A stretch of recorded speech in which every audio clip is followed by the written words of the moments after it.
everyone, this episode is sponsored by Fight Energy. Fight is your all-in-one go-to health drink. Fight is not only just an energy booster, it is a mood booster as well. So with your daily dose of vitamins, nootropics, 0 calories, it is your all-in-one health drink. I drink Fight every day. My clients drink it. Someone you probably know drinks it.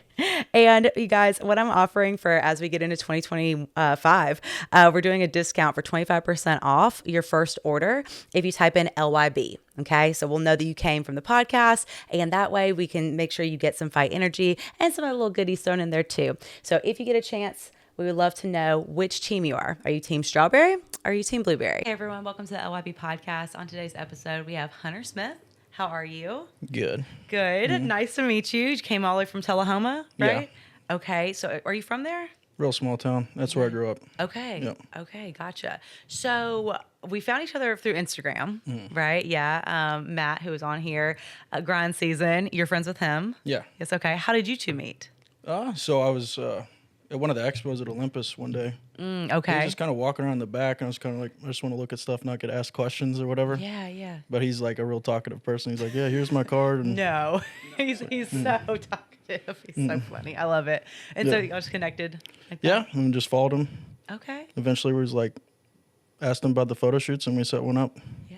Okay. Awesome. Cool. Okay. So he's done some work for you, essentially, like that. Okay. I love that. So tell everybody a little bit about, you said you're from Tullahoma, but a little bit about, how old you are, like what you do for work, all that kind of stuff. Yeah. So I'm 22. Okay. I worked at a fitness center for over 6 years. Okay. What fitness center? It's ADC. Okay. At Arnold. Okay. Gotcha. And how has it been? What do you do there? So basically, make sure it's maintained properly, help them run it, and make sure there's authorized people there. Okay. Yeah, Gotcha. I used to not be as fenced in as it was, so I'd make jokes about he's not authorized if there was someone there. Yeah. The unauthorized, stuff like that. Okay. Yeah. Gotcha. Okay. So you work at there, and so did you go to school in Tullahoma? Was it like small schools? Like, is it like private, public? How was that? So up until 4th grade, I went to a place called St. Paul, so it was like a private school. Okay. Gotcha. Okay. And that's what really motivated me early on. For what? Because a lot of the children, it was a bit bizarre. Most of their parents had to have been millionaires. Really? Yeah. Like, how so? Like, what do you mean? Because of just... So when they threw a birthday party, everyone had to be invited. Okay. So that kind of culture. Rule. Right. And just seeing that, and my parents, they were more like middle class, and then seeing that just, motivated it. Like, motivated you to, in terms of, drive it to, have money, success? Yeah. Or was it more like, you wanted to, provide for a future family? Or, what was that like? Provide, kind of have that old money that they had. Okay. And my parents, they could have given me some of the things, but they made me basically work for everything, pay for everything, which really annoyed me. Yeah. So you felt kind of like an outlier when you were there? And they only did that in particular because I'm the youngest of 4. Oh, okay. So you have older siblings. Yeah. Okay. Gotcha. What's the age? What's your oldest? So my sister's 5 years older. Okay. My other brothers are 8 and then 10 years older. So it's a pretty big gap. Yep. No, I feel that. All of my siblings are half. My dad was married previously and had 3 kids. And then my mom was married and had my brother. And she, like I said, raised him in Tullahoma, and then Murfreesboro when she moved. But but it was one of those things where they're all, I think the oldest one older than me is 17 years older. Okay. You know that's a big gap. Yeah. And then the youngest one of them, would be 14 years older, 13 years older. So I definitely get that, but I wasn't really raised in the house with them. So I was raised in the house with my one brother that I consider my full brother, and he's about 13 years older. So yeah. But so tell me, so in terms of having that kind of mindset when you are the manager, I guess, of this gym and stuff like that, are you has fitness always been a part of your life, or was it sports when you were a kid, or what was that? Well, I'm not the manager. Oh, okay. Yeah, I work below them. Okay. Below Gotcha. the assistant director. Okay. We're recreation aides. Okay. Yeah. Gotcha. Fitness, no, wasn't always a part of it. Okay. Yeah, I tried football for about a year at 12 or 13. Yeah. And that's when I was doing lifting at the same time, and I was like, these coaches don't know what they're doing. I'm just going to get injured doing this. Really? So I would actually hold myself back from fully hitting people because I knew I'd get injured. I see. Okay. Okay. So the contact sport wasn't really your vibe. No, I'd show up with like 4 hours of sleep because I was training in the morning too and stuff. Yeah. So my coordination was all off, so they thought I was slow. Oh, wow. Okay. Because I know Logan played football, so he knows a little bit about, that lifestyle and with the coaches and stuff. So it kind of seems like you saw these things at a young age in like other people that you're like, there's a need for these things. Like there's a need for like the generational wealth that you were kind of looking forward to or like trying to get to. And then like looking at when it comes to with the football and stuff, like they're not doing this the best that they could. So, did that inspire you, kind of drive you at that age? Or has it been more of like, because I know right now, like you're pretty much from what I saw on Instagram, all your videos are like in the gym. So someone would be looking at that thinking, oh, you've been in the gym for like your whole life, kind of. Pretty much my entire existence since 13. Yeah. Okay. How did it inspire me? Is what you're asking? Yeah. Making that progress, and I kind of wanted to prove my dad wrong as well because he didn't really want me to start going to the gym. Okay. What was that?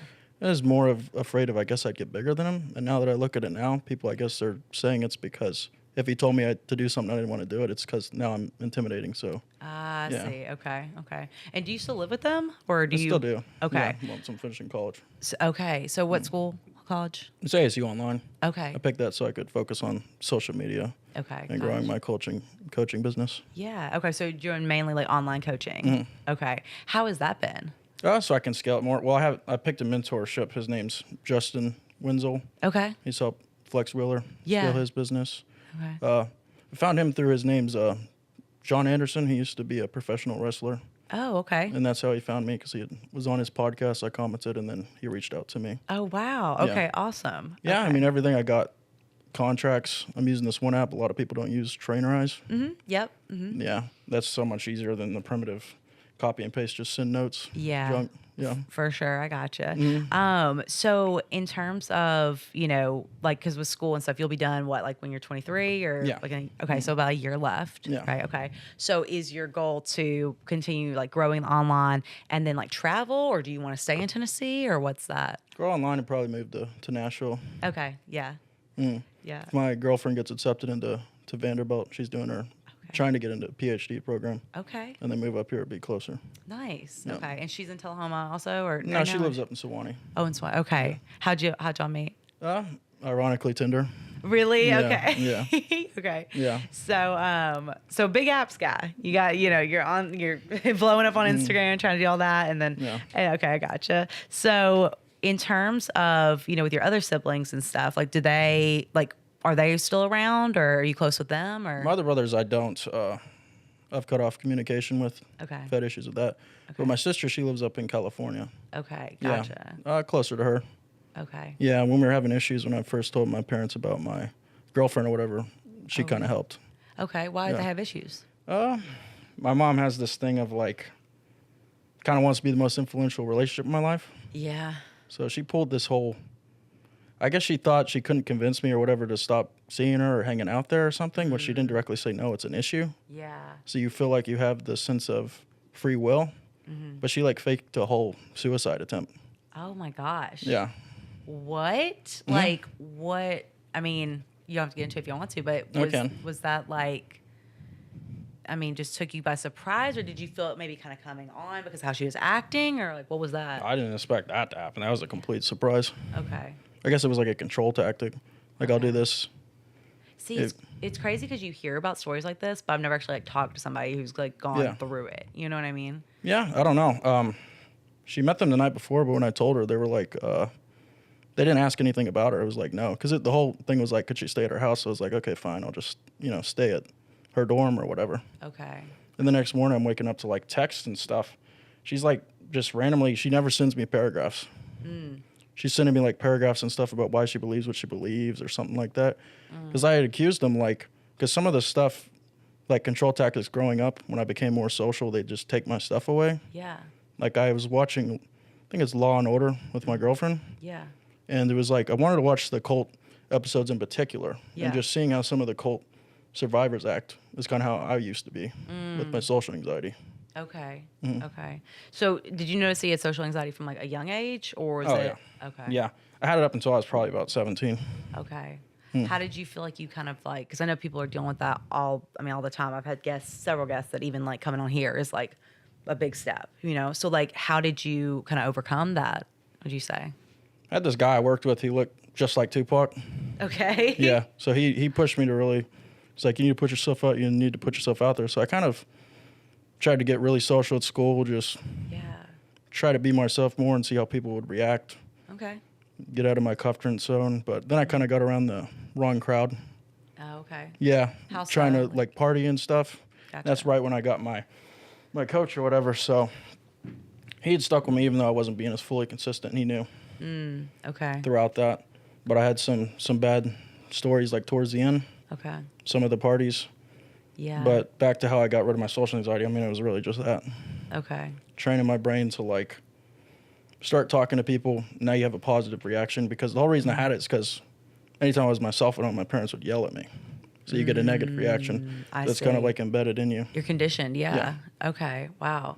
So you continue to, kind of like I always say, step out of your comfort zone and put yourself in those situations. Because it's like you can't, so many people will say, you can't grow without being uncomfortable, So with dealing with that happening, how was it like, after that, happened, did you kind of have a talk with your mom of like, hey, this is like not okay? The like fake suicide attempt? Yeah.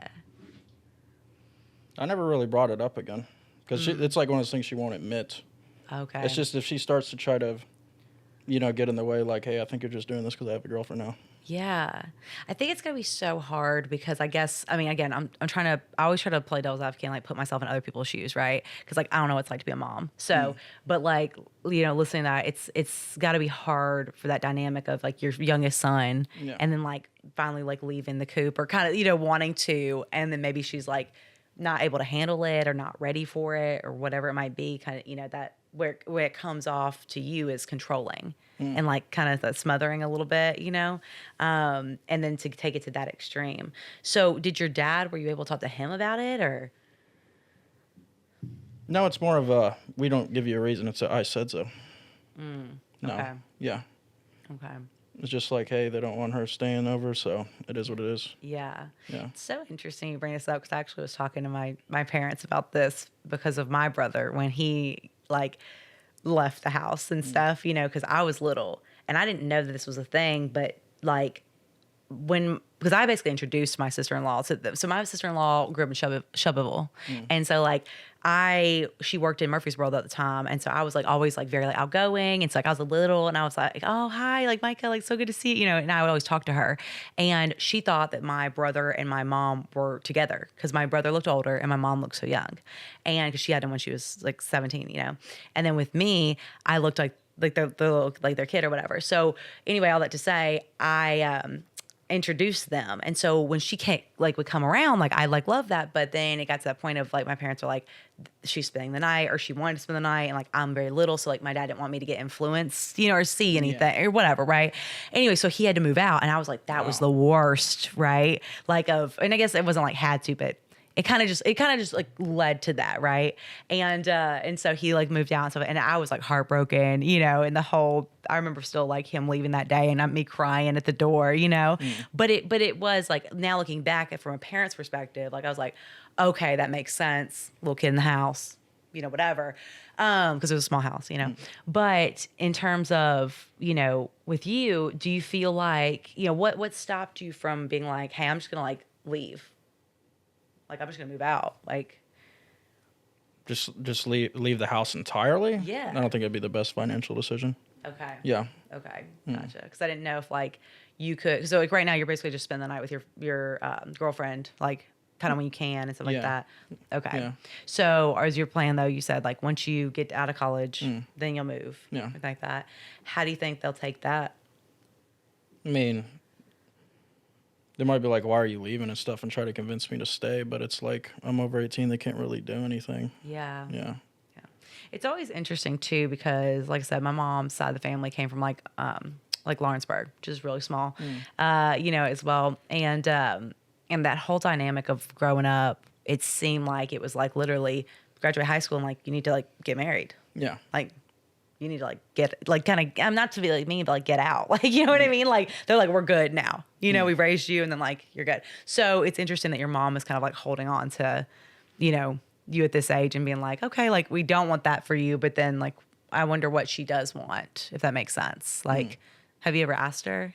What does she want? Yeah. Well, it's insane. They have rules like don't live with someone unless you're married, but how do you know if you don't live with them? I say that all the time because my stepmom, for some reason, like I lived with my wife. Yeah. She was my girlfriend at the time, but we've lived together for like 4 years, and my stepmom at one point said that, and I guess that's like she was raised by her grandparents, so it may be like a generational thing, but that's what I'm always like, I don't know how you could really know you want to spend the rest of your life with somebody If you don't live with them if first. you've never lived with them. Yeah, like on a day-to-day basis. yeah, exactly. I mean, they always say like don't live with your best friends and stuff because Yeah. like you find things out or you realize they're like messy and then you get in fights or whatever. And I've done that and it didn't work out well. So like seems like you would want to do that with. But also, somebody. let me say this though. But in terms of when you do, because we've had people on here and we've interviewed that have got married. I'm like, so was it like a big change when you got married? And they're like, well, no, because they already like lived together. So do you feel like that could like take away though from the whole like exciting like newness of marriage and stuff? I mean, it still felt different for me, and I've lived with her for like 4 years. But Okay. as far as that goes, again, I think that the thing with that is just that it doesn't seem like that would be a, like, you're basically you literally sign things, you change legal thing, like it's a whole thing, and it's like if you're gonna do something like that, I don't know, like maybe, but it would be worth whatever like lack of excitement that there is to like know for sure that that's the person. I think because I just wouldn't want to like I just think it's a crazy idea in my mind to like make that kind of commitment to a person and then for the first time like find out how they are. Like you said, on a day-to-day basis, and those kind of things. So I'll let you know how it goes. yeah, it's a little. I don't know. I don't know how you could know for sure without doing that, but that's not the generation that I grew up in. So. Right. Yeah. So needless to say, very religious. Your parents or Catholic. I mean, Catholic, yeah. They claim it's not a religious belief. It's just because we've always had that rule. But okay, I think it's more of an insecurity thing with my father too, and having issues with his marriage. If I had to guess. Okay, so there's a lot of projection and stuff. I've had to deal with that a lot in my life, or whatever. Guys, I guess, feeling a certain type of way. Yeah. So tell me more about that. Like, what do you feel like a certain type of way?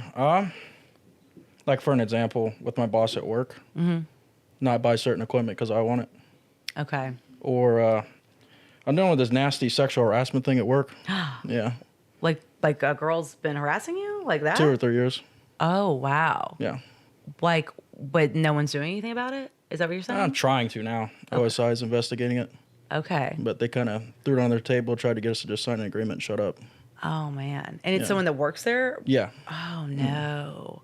I hate that because like I've been in that position. And so I understand to that capacity of how uncomfortable it is. And people don't really realize that about my story of like that. I mean, I was in that for like, way too long, but for years, right? And when you say something, especially coming from my lens, because I can say like I was young, female, whatever, it was one of those of like, like you're just being a little dramatic, or like, it was hard for anybody to kind of believe, or they're like, oh, he's just like that. Yeah. And it's like, okay, but that, like, again, still keep your hands off me, right? Like, and there was a lot of times where I would either close up the gym or things would happen, or even at the other space that I was in, like, those people were all married, all had kids and whatever, and it still was uncomfortable being, like, the only female, like, in that space. You know what I mean? So, like, from your lens, because I think more men should hear this, like, because again, I like I said, I can only speak on my perspective of it.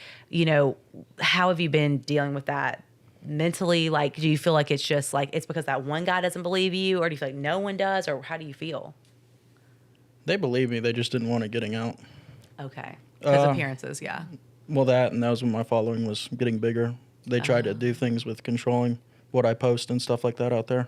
But how could they do that when it's your Instagram, right? Because I would film in there. So first it was because I had turned her in or it was right when I had blocked her on everything before I turned her in for sexual harassment. She was saying I couldn't film there. Okay. Before there was a policy. Okay. So you can't enforce things that's not policy. Right. Okay. So then it moved up to, because she goes to the staff meetings. So they were trying to get me go through public affairs. Oh, So every post you would post, it would have to be authorized by them. Oh my gosh. So I had a good friend. He used to own a gym in town called Flex Up. Uh-huh. And he also ran a country music festival. Okay. I can't remember what it was called, but it was like towards Lynchburg or something. Okay, cool. Yeah. So, and what happened there? Like, So he gave me advice with the lawyer and stuff saying, hey, don't sign that paper, because they were trying to get me to sign a paper. okay. So then they had the base commander, because my boss, once again, this ties into guys trying to do that because they feel a certain way. And there was no reason on why I couldn't film there or whatever. Yeah. And they signed, the base commander signed where you couldn't sign or film just at that gym. Made a policy. Oh, wow. Okay. So what has stopped you? Because I know it stopped me from leaving, but like what has stopped you from finding another space to go, like to work I out? did film at another gym. I work out at another gym. Okay. Yeah. Gotcha.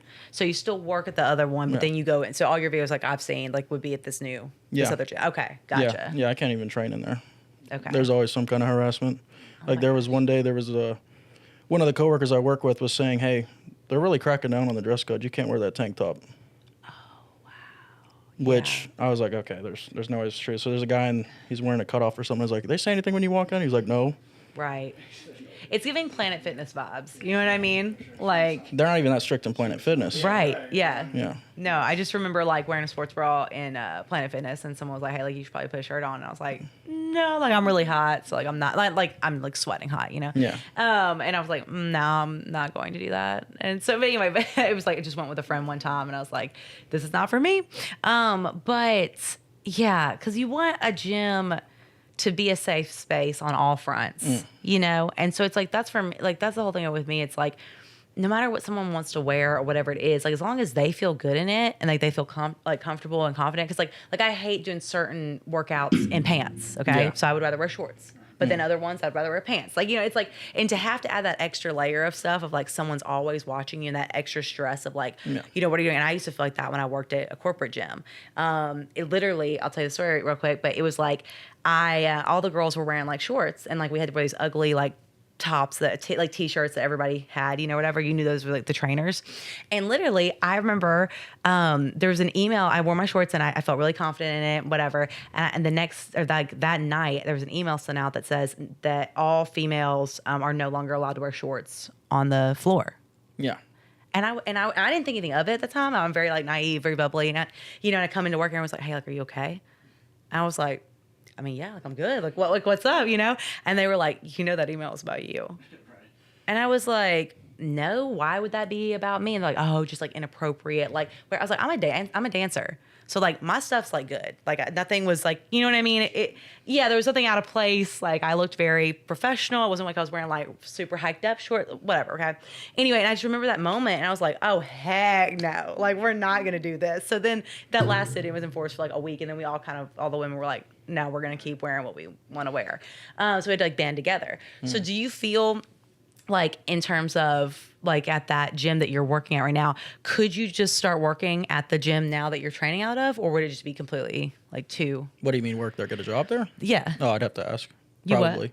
I'd have to ask. Oh, okay. Probably. I mean, there's things like working with the owner. I've helped him with the social media a little bit, but he was never able to take it serious. He's making too much money other ways and he's not prioritizing it. I mean, it's a gym. Yeah. You don't really have to worry too much about social media. It's more of, am I at the top of the search list when people move into town? Yes. Yeah. That SEO and everything. Yeah, we were going to do something he wasn't able to do it. He had too much stuff going on, but we wanted to do something for New Year's. We were going to collaborate together. Okay. And it was going to be like, we do like a winter arc challenge. And if the person won, they'd get a free gym membership for the year. Okay. But the thing was with it, basically we'd get people to sign up for a year and they'd only get it for free if they won, but then they're locked in for a year. I see. Yeah, gotcha. Okay. So in terms of, let people know, like with your social media and stuff, coming from this background of, kind of like wanting to show up in different ways than people around you have, in terms of like, kind of standing apart from the crowd, how would you say that you've been able to grow your social media? Grow it? Mm-hmm. You have to be more out of context. I've studied a lot of people, like his name's Zerka, which a lot of people wouldn't agree. But the reason he initially blew up is because he went on that podcast. He was like, wearing like, I think it was Trump stuff or something. Okay. But then he was like anti something. I don't know. Okay. Muslim or I don't know, something. Gotcha. So it was like the perfect clash. Yeah. Standing out, you really just need personality. You need to get really good at doing like hooks first 3 seconds. How can I keep their attention span throughout the entire video? Okay. And working with different marketing agencies. Okay. Yeah. Gotcha. Okay. When did social media, like, when did that become a thing that you wanted to pursue? About 2 or 3 years ago, my friends, I was talking about Johnny Hill. That was the owner of Flex Up at the time. Okay. He's the one that was like, hey, you really need to start doing this if you want to monetize it or get sponsorships. Okay. Post consistently. Yeah. Who is somebody that like you? Because most of your style would be like bodybuilding. Was that what Right. you could say? Okay. So was there anybody that you looked up to like growing up? Like was it like Arnold or was it anybody like that? Or like do you want to get into doing shows or have you done shows? Yeah, I've done shows. Okay. I did. The last one I did was the state show. Yeah. I did first in middleweight. Yeah. And first in novice. And Okay. they gave me a cool trophy they don't usually give people. Okay. But they nice. never ended up sending the plaque. But they don't typically give that trophy out, the big dude, whatever, flexing, Yeah. for a novice one. Okay. But I was trying to add enough size. I wanted to win the overall Mr. Tennessee the next year. Yes. I got up to 190 and then tore my chest. Yeah. What were you doing when that happened? Just like actually in the gym working out, or was it Yeah. like freak? Okay. So I was benching. I was doing a pyramid down set. So I was already warmed up, but I picked my heaviest weight. Okay. And the week prior, I'd done like 275 for 10 easy. So Okay. I was going to go up to 285. I was like sitting there thinking, do I need a spot? Do I not? Because there's only old people here today. Because I was training at the base. That's the only day I'll train there, like a Saturday. Okay. Got it. Yeah. Dang. So I was spotting I asked for a spot from this one guy. It was like the 5th or 6th rep. And just on the way up, it sounded like, you could hear it. It sounded like someone slapped me. Oh my gosh. And then it tipped. Yeah. I hate that so much. It always comes back with these stories of like injuries and like with my stuff where I'm like, I literally looked down and I was like, maybe you shouldn't lift this up. And it's like, you know what I mean? And then literally it's like, that was like that moment. Like, and so when you're like, like maybe I should have like a spot and it's like, but there's only these people like, you know, whatever. So it's like, you have these like brief moments and you're like, if only I could have gone back. But so when that happened, were you just like, did you freak out? Was that like one of your first major injuries? Like, how'd you deal with it? Well, I'd already had a bunch of stuff happen in the span of 2 weeks, or 3 weeks. Well, 2 weeks prior, Okay. 3 weeks in total. Okay. I had gotten like 6, and I usually don't get 6. I was like, this is a bit weird. Because I had cut off all communication from this one ex I had. Okay. So we can talk more about that. But basically, a couple weeks later, then I got rear-ended Oh man. and got a concussion. What? Yeah. So you're just having like thing after thing after thing. Yeah, and then not too long after that, I tore my chest. Jeez. So when that happened, like after that happened, I guess with reflecting now, like how long ago was that? The chest? Was it About 2 months ago. 2 months ago? Oh, Yeah. okay. So how? Because I don't know. I really don't know if anybody. I feel like that's or it's told me that's had a severe like issue with it, like their chest and everything like that. Like, so what's the recovery time? Like, what is that? Like, can they repair that, or is it like a shoulder deal? Okay, like. So it depends when they go in and cut it up how bad it is, because they don't know what they're looking at. And I tore it off the tendon. Some people, they tear it off the bone. Gotcha. Which I got really lucky how I tore it, Yeah. and it went better than they expected. Okay. They're able to connect my chest to the tendon to the bone, and most people it's like all the way out here, Okay. separated. Mine was like they were able to just attach it there. So Okay. it'll still look proportional, and I'll get my strength entirely back, Okay. and it won't look different. That's great. Yeah. Okay, I love that. The So recovery time's around like pins, full like off the bone like 6 months. Mine's Okay. around 4. Okay. Yeah. So right now you're just focusing on lower body and maybe like some other accessory movements for the chest right now, or Still train my right side, okay. and then do my legs, which I was up to 190. I'm only 189 now. Okay. Yeah. Okay. I'm slowly increasing my food back up, but I've maintained it pretty well. Okay. My coach says it looks like they haven't, the way they repaired it, it looks like I didn't even tear it. There's just a nasty scar. Okay. Yeah. Well, that's fine. I mean, again, it's, you know, that's what's important is that you feel your best, you know? So with that, do you have plans? Are you wanting to do the state show this coming year and go for the overall, or? That's what I'll probably try to do. Okay. And I just thought it was my sign to focus on the coaching thing and just leave the town entirely. I see. I gotcha. Is your coach local or is it someone you work He's with online? You Murfreesboro. said? Okay. You probably know him, Evan Revorn. Yes. If I can say his last name right. Yeah. I can see the Instagram in my head, but but I don't know him personally. But okay, cool. Yeah, I got his logo tattooed on me. Are you serious? Yeah, I got to show that to Brandon Curry. He didn't believe it. I was like, hey, I got his logo on me. And he's like, what? And then he looked down. Brandon's so funny. Yeah. I love that. So My name is Hunter Smith. My main Instagram right now I'm trying to grow is Flex Shady Coaching, but I also have Flex Shady Fitness. You can follow me on either one of those. And then my YouTube, Untie Fitness, because we combined Hunter and Ty. My TikTok is as well as just Flex Shady Fitness. hey everyone, thank you so much for subscribing to the Love Your Body podcast on YouTube, Spotify, wherever you're listening. I appreciate you so much for sharing these stories, listening, and just being a part of the DDF community. If you are interested in any challenges I have coming up, the Get Your Movement In Challenge is launching here soon, so stay tuned for that, as well as online programming. Would love to work with you from all over. And you guys, I'm just so blessed and so thankful for this season of time. Please, if you get a chance to share the mission, rate the podcast, whatever you want to do, comment, let us know what you think about it. We would love the support, and we're always looking for sponsors. So if you're someone that's listening right now and you want to get your business out there as well, we'd love to have you as a sponsor. And so let us know at Danny@DannyFitness.com. So, okay, so you've gotten to meet Brandon Curry. And so is there anybody influential that you've gotten to meet in the bodybuilding world so far?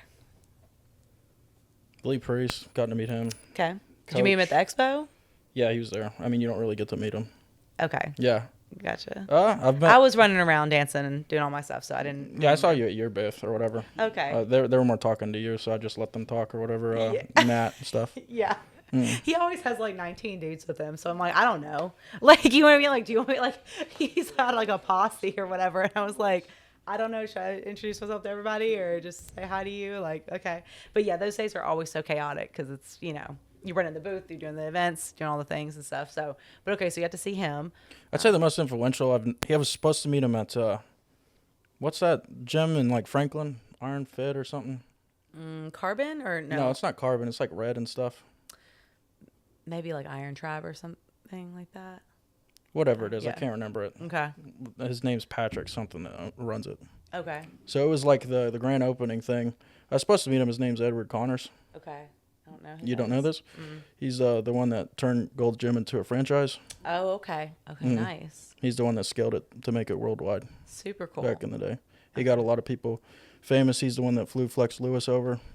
Nice. Lee Priest was a house guest. Jay Cutler was. I mean, everyone you can basically think of. Yeah. There was one day he was just at his house. It was like Texas. His pipes are, I don't know, it was super cold. They don't have weather like that. And he was just showing me pictures of Dallas McCarver. He told me some stuff that I won't say about Rich Biana, how he originally got his money. Okay. Because he was good friends with Rich Biana. Okay, gotcha. All kinds of cool stuff. He's probably the most inspirational, I'd say. Okay. Yeah. Gotcha. Yeah, I mean, as I'm sure people listening, like, it's one of those things of someone can maybe look at you and be like, oh, well, you're trying to do your online program or you're like, have grown yourself to this point or whatever. And maybe think that you don't have mentors or you don't have people that you look up to. You know what I mean? So I feel like that's very important for people to know that, that it's not even about focusing on like looking like them aesthetically or whatever, but just like learning as much as you can. Right. And how to scale and how to grow and stuff like that. So where do you see yourself? Like, so if you like when you move to Nashville, right? Is it one of those things where you want to be in another gym or are you just like, I just want to do online and then work out on my own and, prepare for these shows? I want to be able to scale the business big enough to where I can quit my job and just do it full time. Yeah. On the side, work on sponsorships. And I want to try to bring something different into bodybuilding because it's so niche. Yeah. I mean, my audience is more people that just want to get bigger to leaner, 18 to 25. Okay. And try to funnel them into that. Okay. More people hear about my story. Yeah. So when you tell your story, like tell them a little bit more about like what makes you somebody that they can kind of look up to in that sense. Is it because you've done it or like because, like what is it? I mean that so many people make excuses on why they can't start. And I had pretty much every odd stacked against me. I didn't have anyone that raised me. I had to raise myself. Okay. I had to look for my own mentors. Yeah. I was in, a small town. There's zero connections. Right. But I got lucky with the first week I was in the gym. This guy offered to train me and show me his routines. And at the time I had such bad social anxiety. I'd be doing a set and he'd be like, how's it feeling? And he's like, come on, you got to communicate. And I wouldn't say anything. Yeah. But a couple years later, I told him I wanted to be a bodybuilder. And at the time, I didn't realize the money he had.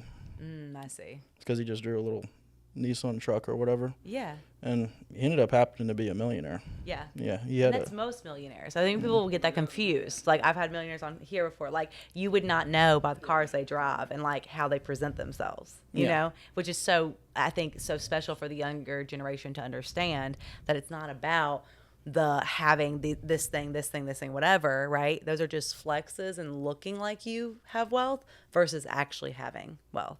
Yeah. You know? So I love that. So in terms of, you know, overcoming, you know, that adversity and everything like that, do you feel like, you know, with your, I guess with everything, like, are you kind of at peace with like the relationships and how things have happened? Or do you feel like you kind of hold on to that? Like, you know, do you feel like it's like a chip on your shoulder? Do you feel like how is that? That's why I have the drive that I have.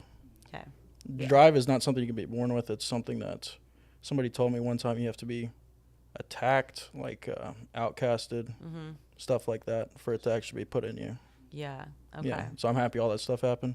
Everything in such a short period. Yeah. So I love that you say that, you know, that you are happy about that happened. You know what I mean? Because I think that so many people just aren't, and they continually look at the woe is me, or, you know, and I will never get out of this and I can't. So do you find that the most people that want to work with you, do they seem like they're like, I want to overcome this, or do you still feel like it's a lot of them are still like that, the whole victim mentality, and they can't get out of it? And so you have to like bring them out of it, or are they like ready when they start talking to you? Most of the people that seek you out are already, you know, ready to make some kind of changes, but then they still deal with things like they just can't fully commit just yet. Yeah. Okay. Still comfort, and they want to be able to do it. There was this guy, because I used to train people for free. That's how I used to get my experience. Okay. And I had trained with him one day. We did legs. We're halfway through. He's like, "Man, you're trying to kill me." We were doing lunges or whatever. Yeah. And I just kept saying, you know, are you doing fine with it? And he's like, "Yeah, I got it. I was just like, "You only got a little bit left." And we got halfway towards the end, and he's like, "Yeah, I still got to train arms today, and I got to go play golf." So he left halfway through. Oh. And then next time I was supposed to train with him, I was like, you still down for today? Because he's like, "Yeah, I really, really want to train." And I just got blocked. Because he didn't want to train legs again or whatever. Oh my gosh. Yeah. Oh, that's crazy. Yeah, I will say though, men don't like feeling uncomfortable when it comes to leg day. You know what I mean? Like, and girls always ask me, like, I just don't understand. I'm like, well, you don't really like upper body day. So I mean, it's very similar in that, you know, like a lot of times, like in terms of feeling like the sick, like getting sick and not feeling their best and like whatever. And nobody wants to feel like that, but like you have to get past that. Like you got to keep going, and it always gets better, you know? That's why I always try to tell my clients and stuff. It's like, most of them will say like the first time they worked out, they like wanted to throw up or whatever. I'm like, yeah, well, you didn't eat before you came in. So like, I don't know what you would have thrown up, but like you didn't, you know, you came in and like, so it's like one of those things of you got to prepare, you got to be ready. Like you got to focus on, you know, actually getting sleep the night before, like, you know, and stuff like that. And feeling like, you know, you can be your best, but yeah. So tell me a little bit. 'Cause I know, like you had said that you wanted to come on this podcast and like share your mission, share, you know, that you're, you know, wanting to inspire more people. So tell me, like, you know, what would you say kind of is your main mission?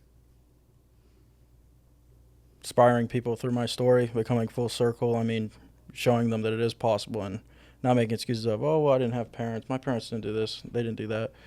Thinking they, you know, just finally accept it's them that needs, if they want the life that they want, they have to do the internal work. Yeah. Okay. Yeah. So have you been able to, like, do you do, because we've talked to men on the podcast about like therapy, like Yeah. are you in it? Okay. So I had this guy, he reached out to me years ago. He just saw my page and he was inspired. He lives over in Ecuador. Okay. And he offered to do like a free kind of whatever, like walk me through something, some kind of technique to make you feel like you're more in the moment.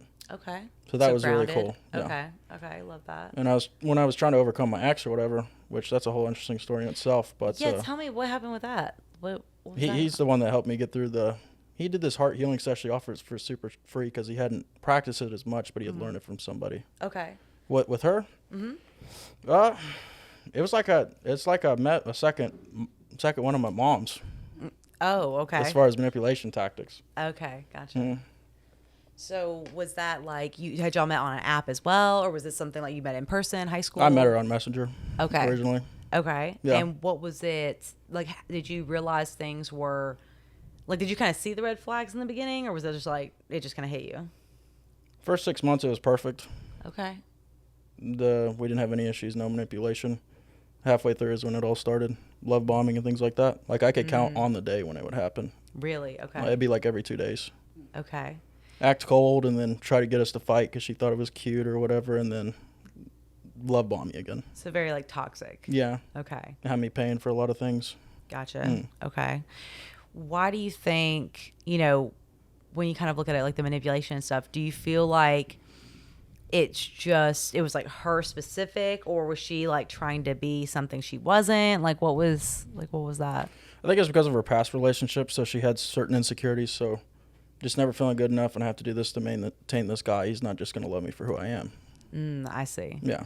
Okay. Which I think a lot of people struggle with because they read this stuff online. Yeah. And it's just other people's perceptions based on their trauma, and then they have that traumatized lens, so they project it onto you. Right. And that's why, again, I talk about like the mission, like loving your body throughout, right? A lot of stuff is projected because of, you know, I think about, you know, even just like growing up and stuff, whatever, like it wasn't a me problem. It was other people's idea of what they thought I should be.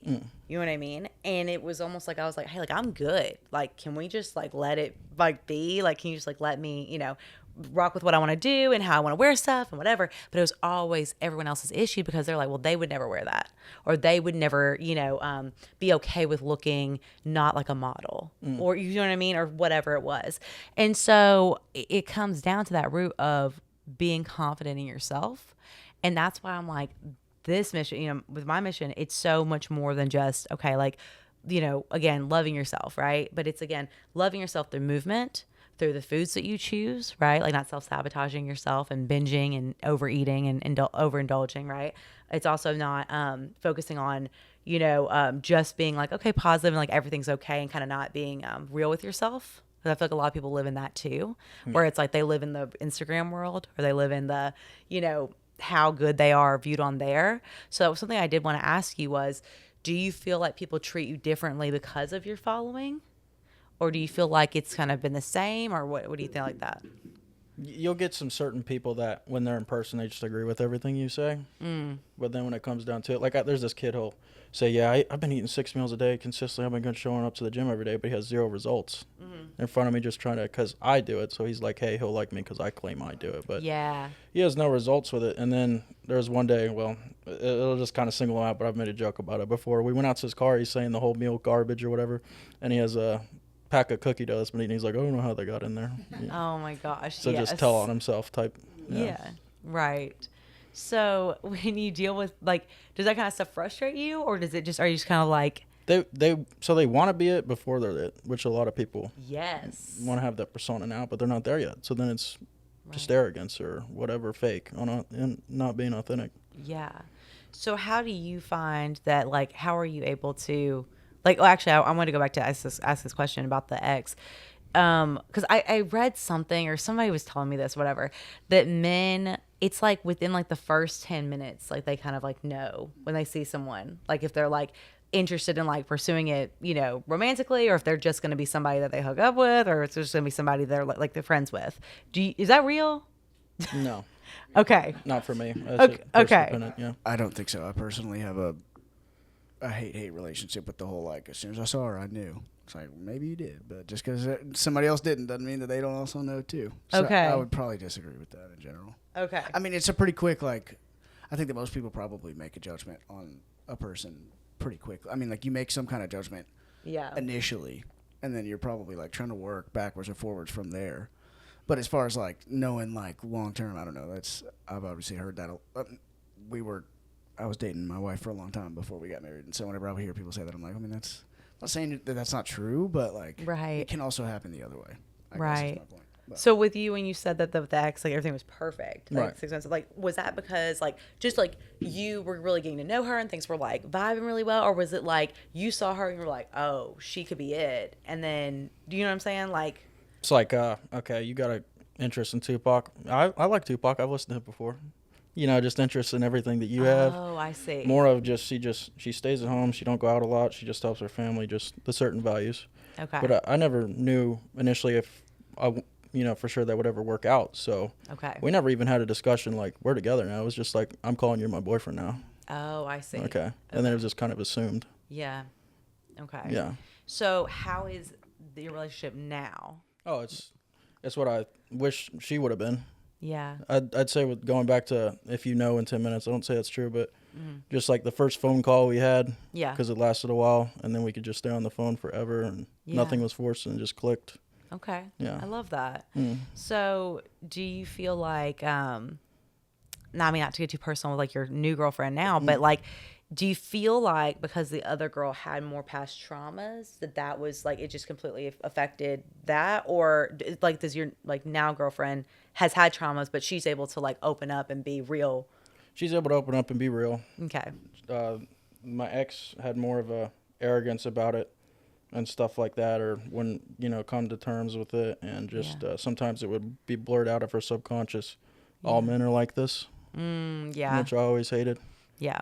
Which, I mean, my new girlfriend, she had some traumas, but she's a lot more mature about it. She's went to therapy and she's worked through it, and That's she's awesome. probably the most mature I've met for that age. That's great. I love that. I think that's so important because I think that so many people feel like something crazy has to happen to be in therapy. Like you got to go through some traumatic, because that's how I was. I thought that, you know what I mean? Like again, though, it was different because the things that I dealt with were all like internally, like I didn't have to worry about somebody else. You know what I'm saying? And the moment that it became that someone else was involved, then I was like, I need help because I can handle my stuff. But when it came to handling our stuff, it was just like, no, like I need a professional to sit with and actually like have that safe space and be able to talk through that, you know? And I think that so many people, like, again, we wait until we're more reactive than proactive. But yeah, so tell me, like, again, in terms of, being in Tennessee and stuff like that, like, with the bodybuilding and with your programming, whatever, what are some things that, that you'd like to do that are not gym related, that are not like, you know what I mean? I'd say gym is thrown into the category of self-improvement in general.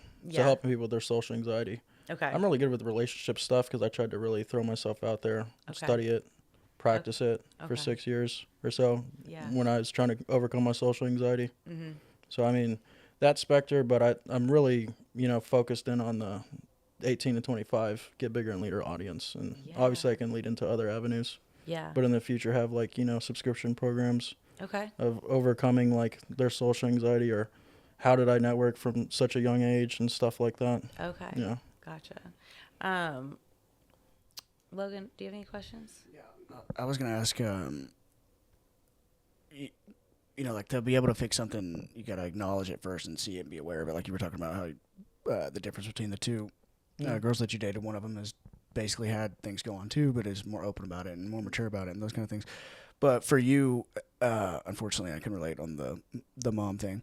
But what was it or when was it that you kind of were first tuned into that? And that my parents were like that? Yeah. Narcissistic in general? Yeah. Like when did it go from like, oh, this is how they are, to like, oh no, this is not how they should be behaving towards me type of deal? Like when were you kind of tuned into it and how? I can't put an exact age on it. Maybe 11 or 12. I'd say it's right before I started lifting. I could pick up on it, and I just started researching narcissistic personality disorder, things like that, trying to figure out why are they doing what they're doing.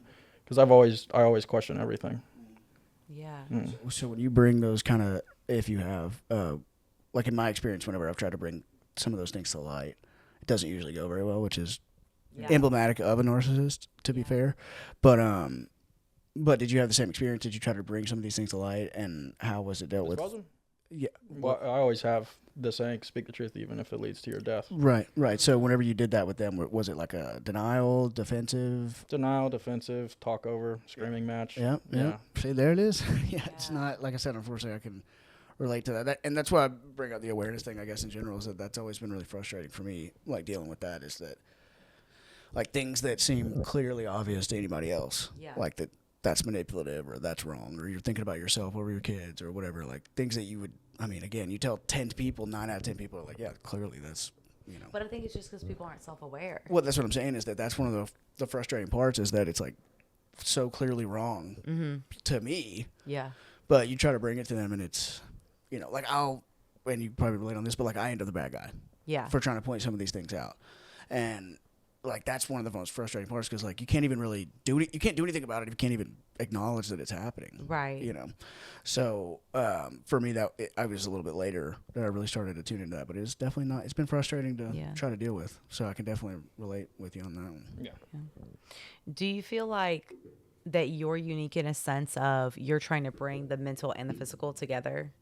You know what I mean? Because I feel like a lot of people, a lot of bodybuilders in the gym, that it's very much like a lot of, I mean, at least I don't see them ever talking about the mental side of it, except for just like put your head down, grind, like, you know what I mean? Like, don't be a pansy, like, you know what I mean? And it's like, that's so overdone, I feel like. So do you feel like your tactics are a little bit different with that? Or is it just like keeping it real, keep it short, like, don't, you know? It's all it is mental. Like, I was training a guy in the gym one day, and he's like, he was a power lifter wanting to convert into bodybuilding, which this workout was really hard for him. You know, he's having to take a longer rest. Yeah. Oh, my lower back's pumped, you know, all that stuff. Whatever. He's like, it's all a mental game, isn't it? So I'd say it's all the self-talk I adapted or like had gathered from what I was doing with my parents and contest preps when I really did it, pushing through a contest prep. Yeah. That's something I always struggled with. And my little mental tricks I grabbed from that, just constantly being applied. Gotcha. Stay in a positive headspace, like the people that we were talking about with traumas and things, not wanting to go to a therapist. As soon as you can get rid of that, the better. Yeah. Otherwise, if you just keep telling yourself all people are this, all people are that, then you just keep manifesting that in a way. Definitely. No, I definitely agree with that. I think that's great for you at such a young age to kind of come to that realization, you know, which is a good thing because so many people I still know and can envision in my head right now, but like they're kind of in that world and it just still does not click, you know, and that talking about the mental side of it is going to change, like, or can change the, you know, the sport, can change the perception, can change the, you know, how people work out and how they view themselves. And that's another thing too, is that a lot of times with my girls, it's like they're always surprised at how capable they are, you know, like they're always surprised at like what they accomplish. And I'm like, I knew you could do it. And it's just, again, because of the mental side of it. Like I tell all of them, like, you could go run a 5K. Like the way I train you, you are functionally fit enough, you could. And they're like, no, there's no way. And I'm like, no, like you can. It's just your mental that's not wanting you to, or you know what I mean, or like, you know, they're using something that happened before, like, oh well, I can't because of this. And it's like, you know what I'm saying? And it's just, again, clearing out the nonsense and focusing on, no, keep it simple, like you are fit, like you can go do this, you know. So anyway, so again, just trying to get back to that, you know, whole side of things. Yeah, I was just gonna ask you real quick, with the social anxiety, was that a big hurdle for you to overcome whenever you did bodybuilding, like coming out on stage and that kind of thing? I could imagine that would be difficult if that's something that you struggle with. The first show I showed up to, I didn't take it serious at all. I didn't show up in shape. The second one I had to pull out because I got COVID, but I was in shape. First time I got shredded to the bone. So I'd already had experience going out there, and every day I was making a constant effort to try to get rid of my social anxiety. So I'd say the second time I was more not as sure as myself. So I took second to this guy who was super close. They kind of gave it to him because he was older. Everyone thought I should have placed first or whatever, but because my body language is a little off and stuff like that, and because I wasn't supposed to do it, but I thought, oh, I've had cheat meals before, if I have a little bit of candy, but I spilled over, just a tad. Okay, I see. But it was still really close. I should have won. Everyone thought that. But the third time, or let's see, I believe that's my third show. The last state show I did, I could have just been a tad bit tighter, which is an interesting story on what happened prior to going into that show, but I knew I could have been a tad bit tighter because I had a little fall-offs, but I still came in as shredded as I had possibly been. But because I had constantly, every day I try to work on my self-talk, so watch something motivational. So I just watched on repeat, which a lot of people don't agree with what he says, and I don't either, with Andrew Tate. But he has an How to Be a G course, and it's basically all, the first part of it is just self-talk. So just constantly, and then trying to put it into practice with my body language that I'm the winner up there. Yeah, I love that because that's, I mean, again, what I talk about all the time is the positive affirmations, right? And like how you speak to yourself. And we just had people on podcasts recently that like that completely changed their weight loss journey, was like finally stop identifying as like the FAT person or the SKINNY person or whatever, and focusing on like, no, actually, you know, I can be better. Like my dad always says, already put out there, like as it's already happened, if that makes sense. Like I mean, with everything that I've done, I've literally, anything that I've manifested has been because I would say it out loud, that like as if it already had happened or like it was going to happen. Right. So when you look at yourself in the mirror and you're like, you're not going to amount to anything, there you go. Right. You know, you've already put it in writing. So it's kind of like, I think that so many people just, again, it comes back to that self-awareness of that they need, and also too, that people need help to do this. Right. Like I've spoken in front of bodybuilding, like workshops. Okay. And been a speaker for those. And I've literally like been like, you pay the money for the supplements, you pay the money for the suit. Okay, expensive. You pay the money for the heels, the makeup, the whatever. You've invested so much money in all of this. But yeah, when it comes to someone who's like, hey, how about some mindset coaching? They're like, I don't think I need that. But it's like, okay, well, you just said that you literally are hating the process because you look at every single body else online and you can never win because you keep comparing yourself to them. You see what I'm saying? So it's almost like as a society, we look at this as like, like I can figure it out. It's like, you wouldn't say that about any other part of the prep. So when it comes to the mental, why would that be the one thing that you leave out? Right? And so there's always been that disconnect, especially in that world. And I find that to be so interesting. And we've had Olympians on here, you know, we had Vanya, and she talked about like her journey and stuff, you know, and it's just, again, you know, she had that confidence about herself, but she never really looked at anybody else and always just focused on what is her best physique. How can she improve every time? How can she come in leaner? How can she come in tighter? Like continually learning, adapting. Right. And so it's just interesting to, you know, to look at that I feel like it's such a missed market in your world. So I love that you're starting to, you know, tap into that and everything. But yeah, so tell me something, like, what is something that you want people that, you know, listen to the Love Your Body podcast, because when you're talking about this, like about you wanting to come on and stuff, like what's something that you want them to know about you that maybe they don't know about you yet? That people don't know about me. Yeah. That's a good question. I don't know. I pretty much, the only things we've really touched on that I don't talk much about is the parenting stuff. Okay. So going through that, I used to try to keep that more hidden. Now it's more of, you know, this is what happened and I'm proud of the person I became out of it. Okay. I love that. So you're just now starting to be able to share that. That's what you're saying. I've been able to share it in, I'd say, the last maybe 2 or 3 years. Okay. Yeah. Okay. Did you feel like you feel like there's shame around it because they're your parents, or was it like you weren't supposed to talk about it, or what was the? Because everyone had normal families and I never had a family. I see what you're saying. Okay. Gotcha. Which is a lot of people, that's why he was talking about narcissistic parents and stuff, why some people can't see it. Some people, they don't want to believe they don't have a family. Right. And it sucks they're in this. Yeah. Yeah. So it's a bit of a coping thing. I see what you're saying. Okay. So if you were to, you know, in terms of, you know, talking about, like, I know you said the chest injury, but like, have you had any other struggles, like physically in the gym, like that has been something that you've, you know, maybe been a hurdle you've had to get over? Like prior to it or after? Either one. Hardest thing was definitely dieting for shows. Okay. I had a fast metabolism. I could, you know, add the size and stuff, crazy appetite for off season, but when it came down to shows, I'd be hungry so quick. Oh yeah. And I was dieting on more food than my coach said he was, you know, dieting on. Yeah. Cause what not physique. It was, what are you? What class? Just open. Just open. Okay. Okay. So with that, you're normally sit at what weight? So I get really lucky. I can fit into like different weight classes just because my bones barely weigh anything. Okay. So right now I'm like 189. I was a middleweight, so what was I like? I think I barely had met it last time to fit in that, so maybe close to like 170 something. Okay. But I wanted to be light heavy at the next one, so probably diet down to like 190, 185. Okay, gotcha. Yeah. Okay. And at that, like if I can get to 200 stage condition, that'd be ideal. Pro level, yeah. Okay. Yeah, explain for people how hard that is, you know, in terms of to, like, you have a fast metabolism, so someone's listening to that, be like, oh, that's a good thing. But you're like, you had to constantly eat, constantly try to gain mass, right? So, like, you know, what was that like? Are you trying to put down like 5,000 calories a day? Like, you trying to do like, what was that? Stomach at all? Yeah, like. Well, that's another thing too. So before I started, I thought I had a slow metabolism, but once we got things efficient, okay, now I have a fast one. Okay. seeing that side of the genetics.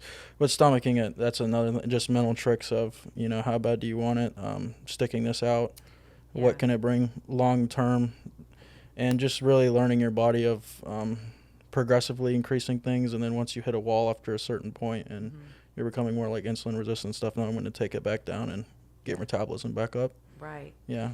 Yeah. So you've always had a coach to help you with this, or? When did I? So like the first 2 or 3 years I didn't have one. Okay. But I wasn't competing seriously. Right. So the last 6 I've had one, and that was just because someone really had pushed me. The bodybuilder I got introduced to by that guy I met at the gym, his name was Brian, the guy that I've discovered was a millionaire. Okay, He brought him out there, and I waited a little while, and then he came back. He was like, "You sure you don't really want to add size?" I was like, "No, I want to wait till I'm done with high school," because I knew how expensive it was, but I pushed myself anyways. Yeah. Oh, it's an expensive, hobby essentially before you become pro. So tell me this: are you like big picture, online programs skyrocketing, and influencer, Instagrams growing, sponsorships, all the stuff, right?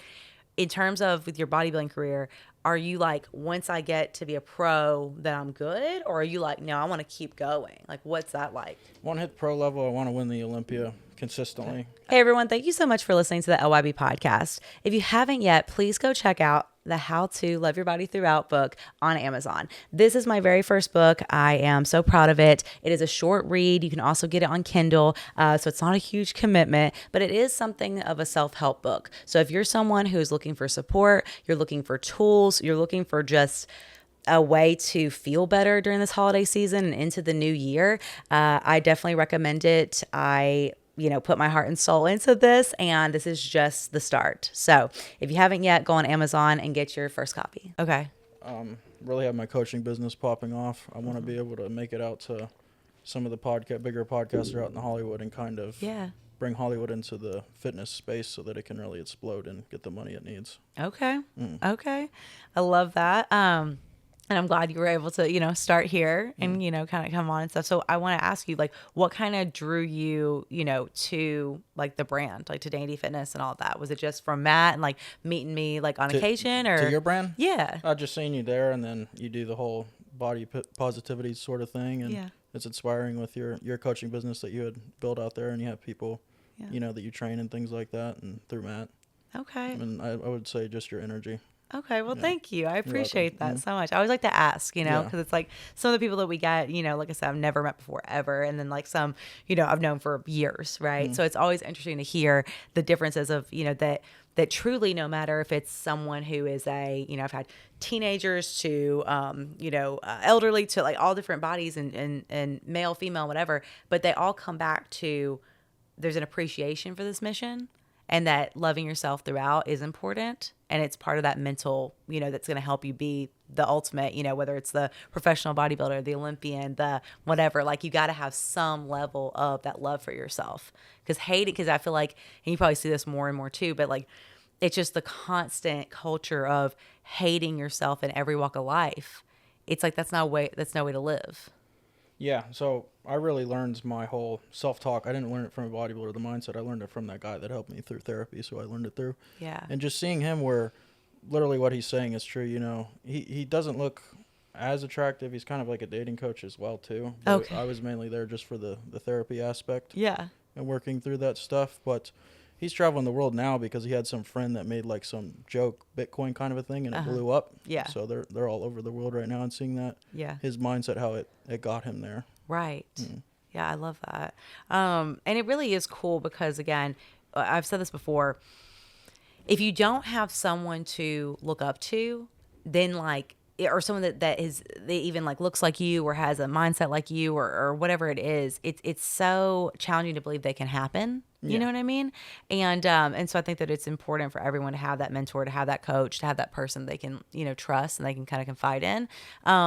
So in terms of, because I want people to know this, I ask this question with every podcast, is what is something that you love about your body? About my body? Yeah. I don't know. I really got lucky as far as the way my muscles insert. I'd say my chest is my favorite part. Your chest, yeah. Okay. Was there any moment that when you had the injury that you felt like did you freak out? Were you like, oh my gosh, or were you just like, hey, this is just another bump in the road, like let's pivot? And You know? Well, my new saying now is you'll never overcome anything without obstacles. Okay. So I just knew it added to my story and made me more interesting. Yeah. And just prayed that I'd get as lucky as possible with the surgery. And this is my sign to, like, not blame my ex, but the reason it happened, just depriving myself of sleep and things like that, and not fully focusing on what I should do. So, Man, isn't it such a like wake up call when like with that kind of stuff? Because I had that moment too. Because I don't know if you know, but when I was doing strongman competitions, I was lifting it was a 400 pound farmer carry. Okay, so like handles were lower than what they were supposed to be. Like let's say that usually our handles were here, they were like half of that. Okay, I remember looking down at them, and this is like my qualifier for nationals. I'm just like we're back in it. Because what happens with strongman when you're in that corporation, like you work up to, you do a show, and then you have to qualify for nationals, and then you have to get a certain percentage of the top, they changed it, but usually it was like top 5% or top 6% or whatever. And then they would go on to like the Arnold or the, or whatever. And so anyway, so with that, that was the goal. Like, I'm like, I want to compete at the Arnold. Like, let's like roll out, let's go. And I have friends who have. And so when I was doing it, I was already in the lead, and I could have skipped that exercise and still qualify for nationals. And I looked at my feet, and I remember being like, these handles are shit. Like, these are too low. I don't need to lift them up. Like I could just, don't do it. And I was just like, it was like, again, the ego, you got to finish it. Cause that was my best event.